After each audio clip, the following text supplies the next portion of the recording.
For the 2019 model year, Volvo introduced an all-new S60 sedan. That's their compact luxury sedan that competes with the likes of the BMW 3 Series and Mercedes C-Class. But you don't always think of Volvo when you think of sports sedans.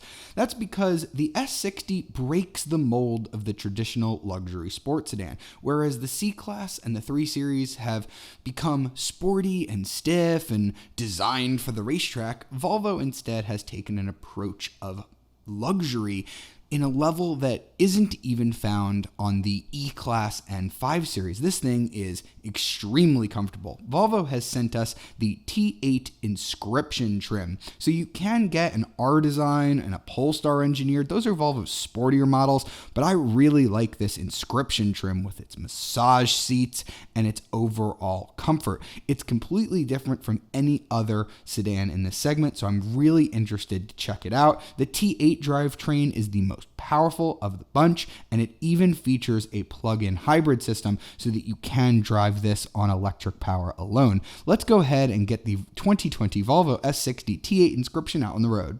Now I'm going to talk to you about the drive modes, because sometimes I gloss over those in these videos because sport, eco, whatever, all it's really doing is adjusting the throttle and the transmission logic, and it doesn't really change how the car crucially feels. This car, oh boy, it changes how the car feels completely. So I'll explain to you, we've got this gauge, so we don't actually have any gauges, it's all a digital cluster here, and it has sort of like that power regen guide like you would get in like a Toyota hybrid.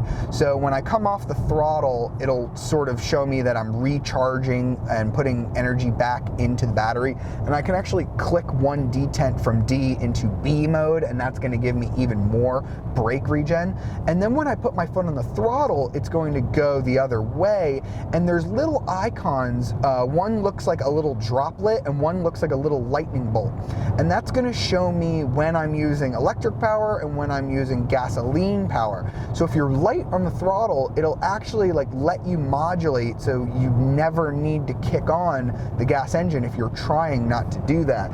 And I'm driving right now in hybrid mode, which Volvo says is for everyday use. I can also put it into what's called pure eco drive. So what that's going to do is that's going to rely heavily on the electric motors as much as possible, so I can give it a little more throttle than I otherwise would do in hybrid mode, and it's going to keep it on the electric motor. There's also one called constant all-wheel drive. So what that's going to do, it's going to constantly run the gas engine and constantly run the electric motor so that you always have all-wheel drive no matter what.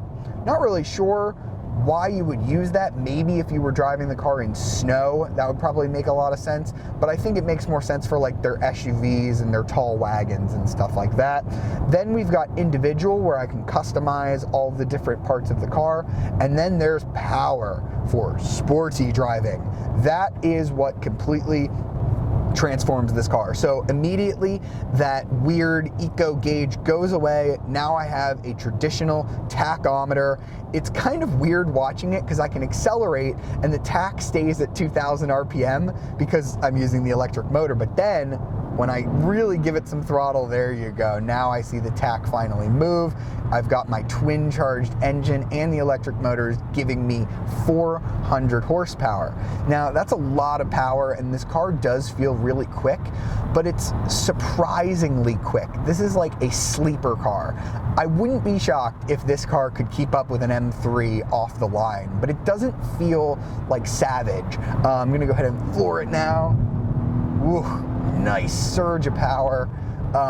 It's interesting because the transmission 8-speed automatic, but you don't really feel it shift gears, and that may have a lot to do with the smoothness of the electric power, but it's sort of immediate. You get the punch of the electric, and then there you go. So we're at a little bit of a higher speed now. It took a little while to feel that power sort of kick in. Trust me, the passing oomph of this car is more than enough. There's no reason that you actually need this much power, and it will shock you when you put your foot down. It does sort of surge forward. But I've driven Volvos with the T6 drivetrain, and they're a lot lighter than this. They feel almost as quick. And my basic philosophy is that although I like the plug-in hybrid aspect of this, and if you live close to work and you can charge at home, I think this is a pretty cool drivetrain, but it costs a lot more, and we'll get into that a little later, than the base T5, and the T5 is pretty efficient with front-wheel drive. So as much as I love driving this T8 drivetrain, I think my Volvo philosophy has stayed the same. I think you're better off just getting the T5 and taking the money that you would have spent on this T8 drivetrain and just getting some of the nice features like the Bowers & Wilkins stereo and the massage seats, because that's where I think Volvo truly excels. I think this engine, this twin-charge engine, while cool, doesn't sound very good when it comes on. It sounds really rough and really coarse, and I think Volvo still has some work to do in the engine department. And Volvo has already said they're going to be going electric soon, so we might not see this engine for that much longer. So in my opinion, I think you're better off just getting the smallest engine and just spending all that money on features. And speaking of features, we're gonna go ahead and pull over now because I need to show you this cabin, because this is one of the best interiors you can get at any segment, and it's definitely the best interior I think you can get in the compact luxury sedan segment.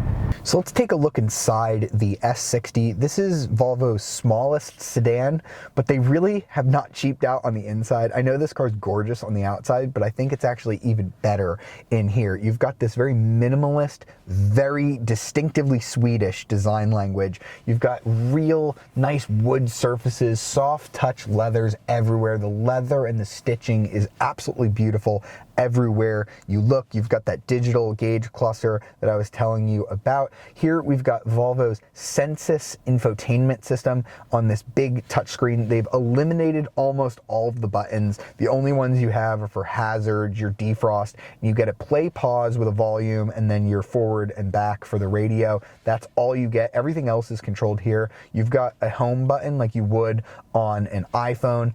You've got most of your settings over here, all of your different radios, your sound experience. We have the optional Bowers & Wilkins stereo. It's a $3,200 option. I highly recommend it. It gives you 15 speakers, 1,500 watts. You get this concert hall mode that sounds like the Gothenburg Concert Hall in Sweden. It sort of adds like an echo and a reverb to all of your music to make it sound like you're really listening to it in this concert hall. It is by far the best stereo I've ever tested in any car. I think it's phenomenal.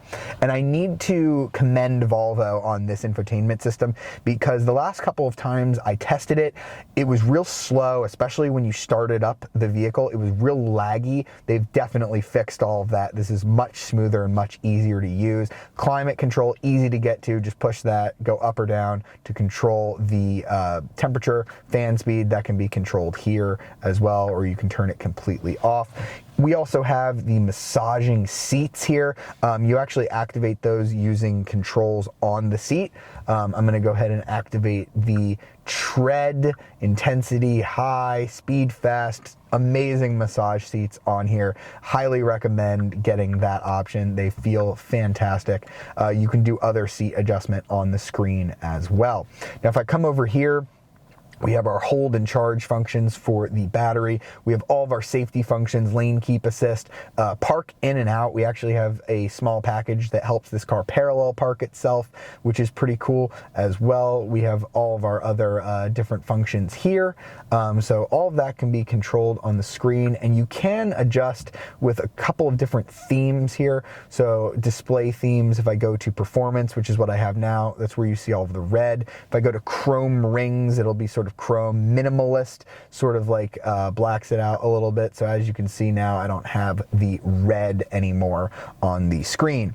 Now, since we have the T8 version of the S60, we get a different shifter. The T5 and the T6s have like a normal shift knob. This has a crystal shifter that lights up at night. It's from Oraforce, Sweden. It's beautiful looking, although you will get fingerprints on it, just like this screen. That's actually why Volvo gives you a cleaning rag. Just hold this button for 2 seconds. That'll deactivate the screen and you can wipe it down, because trust me, this is a fingerprint magnet.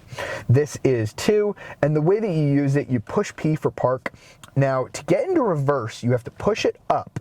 That puts us into neutral, and then you have to push it again To get into reverse, there's our backup camera. We also have 360-degree cameras that work really well, although I wish it would just default to 360-degree camera. I wish I didn't have to push another button for that. So now to get into drive from reverse, I have to push it down. Now I'm in neutral. I have to push it again to get into D. There's no other way to do that. It's detent, detent, detent, detent. That's really annoying. I wish it was more like BMWs where it was kind of like a trigger and then you could just pull a second trigger to get into drive. That's kind of annoying.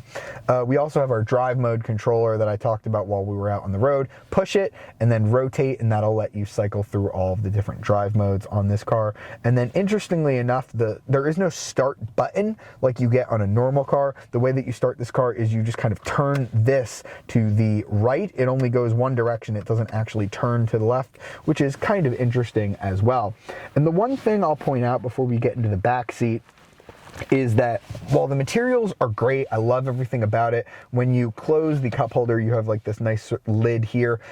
I remember this lid being longer on the V90 and the XC60, the SUVs, which are a little bit bigger than this car. There's nowhere to put your phone. Well, there actually is. So your cup holders are taken up here. They've put this little area here where you can sort of stand your phone upright, but my phone is really big, so it doesn't sit in there properly. And the center storage area here is just really small. So not the best design by Volvo there, but I think this interior is good enough to make up for a few ergonomic shortcomings. Now let's go ahead and check out the back seat.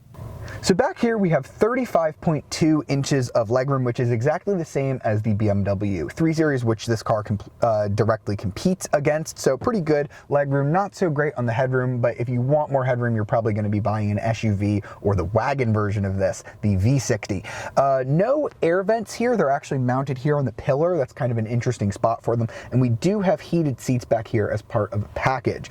And while I am very comfortable back here, and the middle seat is actually comfortable too, there is a huge center console here, so you will have to kind of split your legs to fit back here, and I don't think 3 people are really going to fit back here all that comfortably.